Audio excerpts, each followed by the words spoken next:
Hello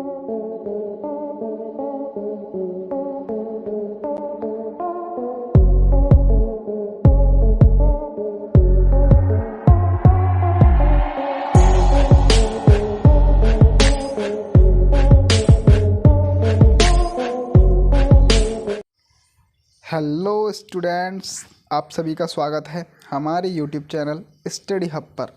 और आज हम आपको एक एनिमेटेड वीडियो के through electric charge and electric field के कुछ कंसेप्ट आपको समझाना चाहते हैं, तो बहुत ही ध्यान से इस वीडियो को देखिएगा। देखिए,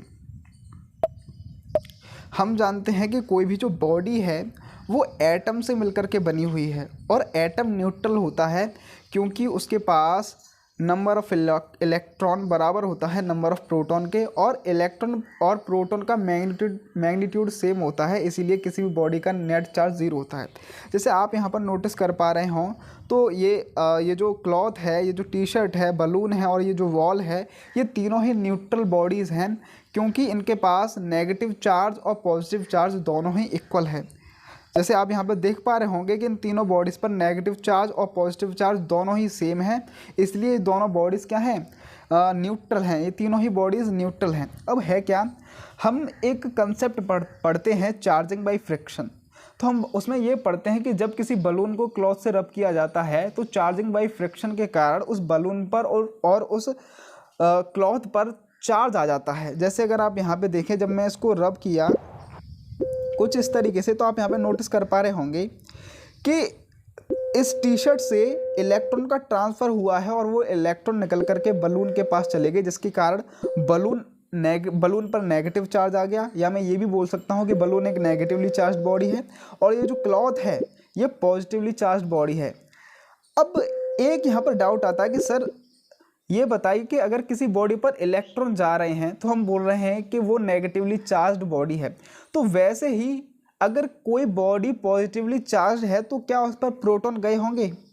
तो भाई ऐसा पॉसिबल नहीं है कि प्रोटॉन ट्रांसफ़र हो सके, क्योंकि प्रोटॉन एटम के न्यूक्लियस के अंदर प्रोटॉन न्यूट्रॉन के बीच में एक फोर्स लगता है जिसको हम हैवी न्यूक्लियर फोर्स बोलते हैं। वो न्यूक्लियर फोर्स इलेक्ट्रिक फोर्स से भी ज़्यादा हैवी होता है, जिसके कारण जो हमारे प्रोटॉन हैं वो न्यूक्लियस से नहीं निकल पाते हैं। अर्थात मैं सीधा सा बोलूँ तो प्रोटॉन का ट्रांसफ़र नहीं हो सकता है। यानी कि अगर किसी भी बॉडी पर चार्ज आ रहा है तो उसके पीछे का कारण उसके लिए उत्तरदायी केवल इलेक्ट्रॉन ही होते हैं। जैसे आप नोटिस कर पा रहे होंगे कि इस बलून पर नेगेटिव चार्ज आया है क्योंकि इस क्लॉथ से इलेक्ट्रॉन्स का स्थानांतरण हुआ है, इलेक्ट्रॉन ट्रांसफ़र हुए हैं, वो इस बलून पर चले गए, जिसके कारण इस बलून पर इलेक्ट्रॉनों की अधिकता हो गई और बलून नेगेटिवली चार्ज हो गया। लेकिन इस क्लॉथ से क्या हुआ है, जब इलेक्ट्रॉन निकले हैं तो इलेक्ट्रॉन की कमी हुई है। तो जब इलेक्ट्रॉन की कमी हुई है तो हम ये बोल सकते हैं कि इस पर पॉजिटिव चार्ज आ चुका है, क्योंकि शुरुआत में इस पर नेगेटिव चार्ज पॉजिटिव चार्ज दोनों ही इक्वल थे। तो जब इस क्लॉथ से इलेक्ट्रॉन निकले तो इस पर इलेक्ट्रॉनों की कमी हो गई, तो जिसके कारण हम बोल सकते हैं कि इस क्लॉथ पर पॉजिटिव चार्ज आ चुका है। तो अब आप यहाँ से एक चीज़ नोटिस कीजिए कि यहाँ पर आप नोटिस कर पा रहे होंगे कि बलून जो है वो क्लॉथ की तरफ अट्रैक्ट हो रहा है। ऐसा क्यों हो रहा है? ऐसा इसलिए हो रहा है क्योंकि हम जानते हैं कि जो अपोजिट चार्ज होते हैं वो एक दूसरे को अट्रैक्ट करते हैं।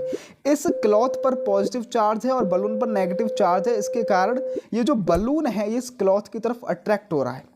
ठीक है, अब आप यहाँ से एक चीज़ देखिए, यहाँ से आपको चार्ज के टाइप समझ में आ रहे होंगे कि चार्ज दो टाइप के होते हैं, पॉजिटिव चार्ज जो इस क्लॉथ पर है और नेगेटिव चार्ज जो इस बलून पर है। और किसी भी बॉडी पर चार्ज किसके कारण आता है? केवल इलेक्ट्रॉन के ट्रांसफ़र के कारण। जहाँ इलेक्ट्रॉनों की अधिकता हो जाती है उस चार्ज को हम बोलते हैं या उस बॉडी को हम बोलते हैं नेगेटिवली चार्ज्ड बॉडी, और जहाँ पर इलेक्ट्रॉनों की कमी हो जाती है उसको हम बोलते हैं पॉजिटिवली चार्ज्ड बॉडी। तो कोई बॉडी नेगेटिवली चार्ज्ड है, कोई बॉडी पॉजिटिवली चार्ज्ड है, ऐसा हम बता सकते हैं केवल इलेक्ट्रॉनों के कारण। और अब मेरा आपसे ये प्रश्न है कि हम जानते हैं कि जो चार्ज के जो नाम दिए गए हैं वो बेंजामिन फ्रैंकलिन ने दिए थे सन 1750 में। 1750 में बेंजामिन फ्रैंकलिन ने चार्ज को नाम दिए कि ये पॉजिटिव चार्ज है और ये नेगेटिव चार्ज है। लेकिन मेरा आपसे ये क्वेश्चन है कि भाई हम अभी देखें तो हम ये कब बोल पा रहे हैं कि कौन सी बॉडी नेगेटिवली चार्ज्ड है और कौन सी बॉडी पॉजिटिवली चार्ज्ड है? ऐसा हम तभी तो बोल पा रहे हैं जब इलेक्ट्रॉन के ट्रांसफर के कारण ही तो हम बता पा रहे हैं कि कौन सी बॉडी पॉजिटिवली चार्ज है। यानी अगर हमें इलेक्ट्रॉन के बारे में ही नहीं पता होगा तो हम नहीं बता पाएंगे कि कौन सी बॉडी पॉजिटिवली चार्ज है और कौन सी बॉडी नेगेटिवली चार्ज है।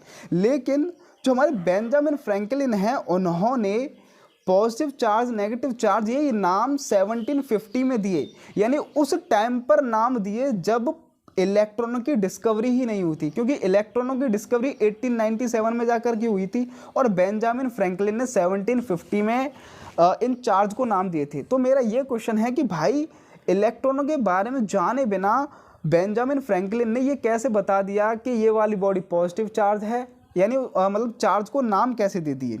तो आप इसके बारे में कमेंट में ज़रूर बताना, ठीक है। तो अब हम चलते हैं, यहाँ से हमें समझ में आ रहा है कि जो अपोजिट चार्ज है वो एक दूसरे को अट्रैक्ट कर रहे हैं। अच्छा जी, आपको यहाँ से एक और चीज़ समझ में आ रही होगी कि आप इस वॉल पर और बलून पर ध्यान दीजिए। जब मैं इस बलून को वॉल के पास में लेकर के जा रहा हूँ तो इसके इलेक्ट्रॉन आप नोटिस कर पा रहे होंगे कि हल्का सा रैपिल हो रहा है। जैसे अगर मैं क्या करूँ, मैं इसके चार्ज को अगर बढ़ाऊँ, अब क्या हुआ है, अब आप यहाँ से नोटिस कर पा रहे होंगे कि ये जो बलून है इस पर पहले की तुलना में नेगेटिव चार्ज ज़्यादा आ गया है और इस क्लॉथ पर पहले की तुलना में पॉजिटिवली चार्ज बढ़ गया है। तो आप यहाँ से नोटिस कर पा रहे होंगे कि जब मैं इस बलून को वॉल के पास में लेकर के जा रहा हूँ तो इस वॉल के जो इलेक्ट्रॉन हैं वो रैपिल हो रहे हैं, वो प्रतिकर्षित हो रहे हैं। तो आपको यहाँ से ये भी कंसेप्ट समझ में आ रहा होगा कि समान आवेश एक दूसरे को प्रतिकर्षित करते हैं और असमान आवेश एक दूसरे को आकर्षित करते हैं, ठीक है। Like charge repel each other and different charge and opposite charge attract each other, ठीक है। अब आप यहाँ से एक और चीज़ नोटिस कीजिए कि भाई जब इसके पास चार्ज ज़्यादा है, जब इस बलून पर और इस क्लॉथ पर चार्ज ज़्यादा है तो यहाँ पर इनके बीच में फोर्स ज़्यादा लग रहा है। फोर्स ज़्यादा लग रहा है ये हम कैसे बता सकते हैं, क्योंकि बलून अब बहुत तेज़ी से मोशन कर रहा है तो हम बोल पा रहे हैं कि भाई इनके बीच में फोर्स ज़्यादा लग रहा होगा, ठीक है। अगर मैं पहले की बात करूँ, जैसे कि अभी देखिए जब इसके पास कम चार्ज था तो ये जो बलून है ये धीमे धीमे अट्रैक्ट हो रहा था क्लॉथ की तरफ, यानी कि अभी इस पर इलेक्ट्रिक फोर्स कम लग रहा था। तो आपको यहाँ से ये चीज़ का भी फील आ रहा होगा कि जब चार्ज बढ़ता है तो बॉडीज़ के बीच का इलेक्ट्रिक फोर्स भी बढ़ता है। और ये चीज़ हम कूलम के लॉ में भी सीखते हैं, वो क्या बोलते हैं, F प्रोपोर्शनल है Q1 × Q2 के, यानी जब चार्ज बढ़ा है तो इलेक्ट्रिक फोर्स भी बढ़ेगा। वही चीज़ तो हम इस एनिमेशन में हम समझ पा रहे हैं कि जब इन दोनों बॉडीज़ पर चार्ज कम है, जब इन दोनों बॉडीज़ पर चार्ज कम है तो ये धीमे धीमे अट्रैक्ट हो रही है, इस पर इलेक्ट्रिक फोर्स कम लग रहा है। लेकिन जब इस बॉडी पर चार्ज ज़्यादा है तो ये बहुत तेज़ी से अट्रैक्ट हो रही है, इसका मतलब इस पर इलेक्ट्रिक फोर्स ज़्यादा लग रहा है, ठीक है। अब आप यहाँ से एक और चीज़ देखिए कि अभी अगर मैं आपसे ये बोलूँ क्या इन बॉडीज़ पर चार्ज है, तो भाई चार्ज तो इनके पास अभी भी है लेकिन नेट चार्ज 0 है। चार्ज तो इनके पास अभी भी है, इस टी शर्ट पर भी चार्ज है, इस बलून पर भी चार्ज है, वॉल पर भी चार्ज है, लेकिन नेट चार्ज यहाँ पर क्या है, अभी 0। यानी कि भाई कोई भी बॉडी सही हम चार्ज को जनरेट नहीं कर सकते हैं, चार्ज को उत्पन्न नहीं कर सकते हैं। इस क्लॉथ पर, इस बलून पर, वॉल पर अभी भी चार्ज है लेकिन नेट चार्ज 0 है। हमने क्या किया है, जब हमने इसको बलून को इस क्लॉथ से रब किया है तो केवल यहाँ पर इलेक्ट्रॉनों का ट्रांसफ़र हुआ है। यानी कि हम चार्ज को ना तो जनरेट कर सकते हैं ना उसको नष्ट कर सकते हैं, केवल यहाँ पर हम चार्ज का ट्रांसफ़र कर सकते हैं। और यही जो लॉ है इसको हम आवेश संरक्षण का सिद्धांत बोलते हैं, law of conservation of charge बोलते हैं। तो आप यहाँ से ये भी चीज़ नोटिस कर पा रहे होंगे कि चार्ज को ना उत्पन्न किया जा सकता है ना नष्ट किया जा सकता है, केवल उसका ट्रांसफ़र किया जा सकता है। और किसी भी निकाय का जो नेट चार्ज होता है वो कांस्टेंट रहता है। जैसे कि पहले अगर आप देखोगे, जैसे मैं इस क्लॉथ और इस बलून को अगर एक निकाय मान करके चलूँ तो इन दोनों पर जो नेट चार्ज है वो 0 है।